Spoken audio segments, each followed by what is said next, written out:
ஏங்க எங்க போனீங்க? நான் எவ்வளவு பதவிட்டு தெரியுமா? ட்ரீட் கேட்டீங்கல்ல, அதான் வாங்க போனேன்.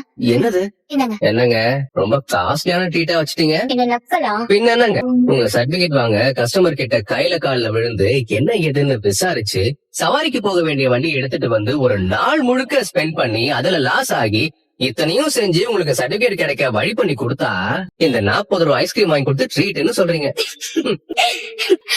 சாப்பிடுங்க. வேற வழி? மறுபடியும் ஒரு அலைன்ஸ் நெருங்கி வந்துட்டு கல்யாணம் நின்னு போயிடுச்சாமே. பாண்டியன் அந்த விஷயத்துல தான் செம்ம கடுப்புல இருக்காரு. அந்த டாபிக் உள்ளார நீ போகாத. கிண்டல் பண்றதுக்காக கேக்கல, சீரியஸா தான் கேக்குறேன். பொண்ணு வீட்டுல அவங்களாவே வந்து பேசினாங்களாமே, அதான் சேரன் கல்யாணம் நடந்துமோன்னு நினைச்சேன். எங்க வீட்டுல ஏதாவது ஒண்ணு நடந்ததுன்னா ஊருக்கே தெரிஞ்சிருதுல. நான் மத்தவங்க மாதிரி காசிப் பேசவோ சந்தோஷப்படவோ கேக்கல. நிஜமாவே உங்க வீட்டு மேல உள்ள அக்கறையில தான் கேக்குறேன். ஆனாலும் பிளஸ் ஒரு சின்ன சுயநலமும். ஏற்கனவே நிலாக்கா அங்கதான் இருக்காங்க. சேரனுக்கும் கல்யாணம் ஆகி நிலாக்கா மாதிரி வரவங்க அங்கேயே இருந்தா உங்க வீட்டு மேல இருக்கிற கெட்ட பேரு படிப்படியா குறைஞ்சிரும். அப்புறம் என் வீட்லயும் ஒத்துக்க வாய்ப்பு இருக்குல்ல, அதுக்குதான் சொன்னேன். அப்படின்னா எங்க சேரனை நான் கல்யாணம் பண்ணிக்கிறியா? பாண்டியன் என்ன பேசுற?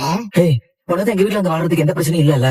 எங்க அண்ணனையும் உனக்கு நல்லாவே தெரியும். அப்ப நீ பேசாம எங்க சேரனை நான் கல்யாணம் பண்ணிக்கிய. டேய், என்ன பேசுற நீ? இதெல்லாம் கிண்டலா போச்சா உனக்கு? கிண்டல்லாம் இல்ல, நான் சீரியஸா தான் கேக்குறேன். என் அண்ணனை கல்யாணம் பண்ணிக்கிட்டு இங்க பாரு, எங்க அண்ணன் ரொம்ப நல்லவரு. இந்த ஊருக்காரங்க எங்க 3 பேரை பத்தி என்ன வேணா தப்பா பேசிருக்கலாம். ஆனா எங்க அண்ணனை பத்தி இந்த ஊருக்காரங்க ஒரு வார்த்தை கூட தப்பா பேசினதே கிடையாது. ஏன்னா அவரு அவ்வளவு நல்லவரு.